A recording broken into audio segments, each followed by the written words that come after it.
Phone എന്തായാലും ഒന്ന് full charge ചെയ്തേക്കാം. ഇനിയിപ്പോൾ 50 വർഷം കഴിഞ്ഞിട്ട് ചാർജ് ചെയ്താൽ മതിയല്ലോ.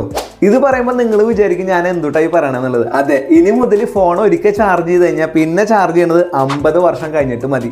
അതിന് പ്രധാന കാരണം പുതിയതായിട്ട് കണ്ടുപിടിച്ചിട്ടുള്ള ഒരു ബാറ്ററിയാണ്. ചൈനയിൽ തുടങ്ങിയിട്ടുള്ള ഒരു സ്റ്റാർട്ടപ്പ് ആയിട്ടുള്ള ബീറ്റ വോൾട്ട് എന്ന് പറഞ്ഞിട്ടുള്ള കമ്പനിയാണ് ഇത്തരത്തിലുള്ള ഒരു ബാറ്ററി കണ്ടുപിടിച്ചിട്ടുള്ളത്. ബാറ്ററിയുടെ ഉള്ളിൽ സാധാരണ ബാറ്ററി പോലെയല്ല, പകരം ന്യൂക്ലിയർ റിയാക്ഷൻ വെച്ചിട്ടാണ് നമ്മൾ പവർ പ്രൊഡ്യൂസ് ചെയ്യുന്നത്. അതുകൊണ്ട് തന്നെയാണ് ഇത്രയും ലോങ് പീരീഡിലേക്ക് നമ്മുടെ ബാറ്ററി ചാർജ് നിൽക്കുന്നു പറയണേ. ഇപ്പൊ പുറത്തിറങ്ങിയിട്ടുള്ള ബാറ്ററി ഏകദേശം 100 മൈക്രോവോട്ട്സും 3 വോൾട്ടേജിലാണ്. പറയുമ്പോൾ വലിയ സംഭവമാണെങ്കിലും കാണുമ്പോൾ വളരെ ചെറിയ ഒരു ബാറ്ററിയാണ് ഇതെന്ന് പറയുന്നത്. സോ ഇത്തരത്തിലുള്ള ബാറ്ററി വന്നു കഴിഞ്ഞാൽ ഇനി നമുക്ക് 50 വർഷത്തിൽ ഒരിക്കൽ മാത്രം ചാർജ് ചെയ്താൽ മതി. ഇത് ഭയങ്കര ഒരു ഇന്നോവേഷനാണ്. 2025 ഇത്തരം ബാറ്ററികൾ പുറത്തിറങ്ങുന്ന പറയുന്നത്. പക്ഷേ ഈ 50 വർഷത്തോളം നമ്മുടെ മൊബൈൽ ജീവനോടെ ഉണ്ടാവുക എന്നുള്ള കാര്യം ഒരു ചോദ്യം തന്നെയാണ്. മാത്രമല്ല, ഒരിക്കൽ ചാർജ് ചെയ്തിട്ട് അടുത്ത തവണ ചാർജ് ചെയ്യുമ്പോഴേക്കും ചിലപ്പോൾ